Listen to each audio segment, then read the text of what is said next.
Hello viewers, welcome to my channel Excellent Educational Center by Priya Gulati. In this video, I am going to solve a very important previous year board exam question from quadratic equation chapter. So please try to understand this question very attentively. Let us read the question. This is 2016 year question. The question is determine the positive values of k for which the equation x square plus kx plus 64 equals to 0 and x square minus 8x plus k equals to 0 will both have real roots. So what are you given in the question? There are two quadratic equation and both the quadratic equation they have real roots and you need to find the value of k. So how will you solve it? First I write down both the equation. This is x square plus kx plus 64 equals to 0, equation number 1. X square minus 8x plus k equals to 0 is your equation number 2.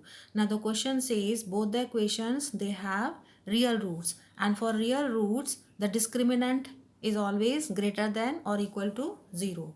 So let us start. Let d1 and d2 be the discriminant of equation 1 and equation 2. Discriminant I representing by d1 and d2. So what will be the discriminant for this equation number 1? Pick up the values. What is A? 1. What is B? K. What is C? 64. So you are comparing it with ax square plus bx plus c equals to 0. So b square minus 4ac will become how much?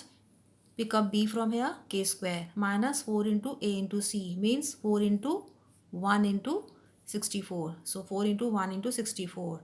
Just multiply it, k square minus all these three multiply, you get 256. So this is the discriminant for equation number 1. Come to the equation number 2. Let us represent the discriminant of equation 2 by d2. So b square minus 4ac. What is b here? Minus 8. So b square will be minus 8 square. Minus 4 into a into c. A is 1, c is k. So 4 into 1 into k. Just minus 8 into minus 8 gives you 64 and this will give you minus 4k. So these are the two discriminant for equation 1 and this is for equation 2.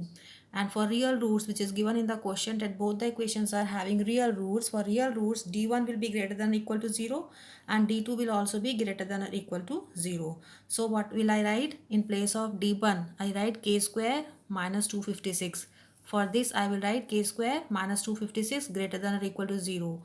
And for d2 greater than or equal to 0 I write 64 minus 4k greater than or equal to 0. Now keep on solving. For this k square minus 256 greater than or equal to 0. If I change the side, now this is an inequality which is saying greater than or equal to 0. Whenever we have to change the side in an inequality, the sign changes. Suppose if I want to bring minus 256 on right side, its sign will change.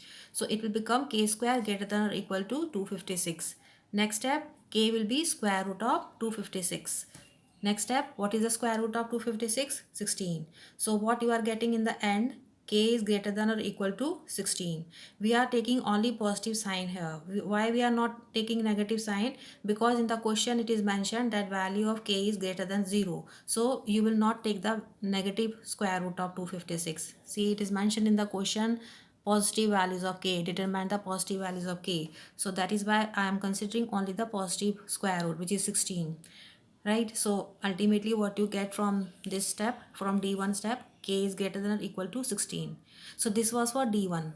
Now let us come to the working for d2. D2 greater than or equal to 0 was giving you 64 minus 4k greater than or equal to 0. Now again I am changing the side. 4k ko if I bring on the right side of the inequality, it will become plus 4k.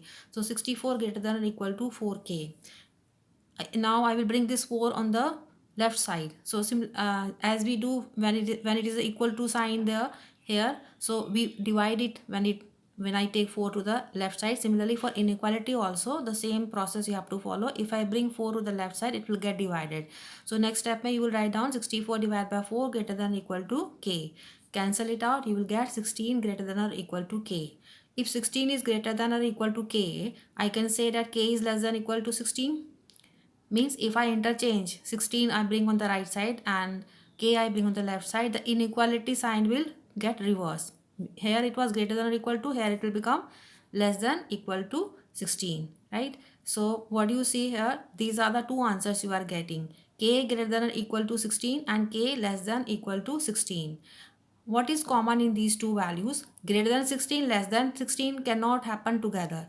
But what you see, equals to sign is common in these two answers. So what will be your final answer? The answer which is common to both this inequality, which is equal to 16. So therefore your final answer will be k equals to 16. I hope children you have understood this question. Bye bye.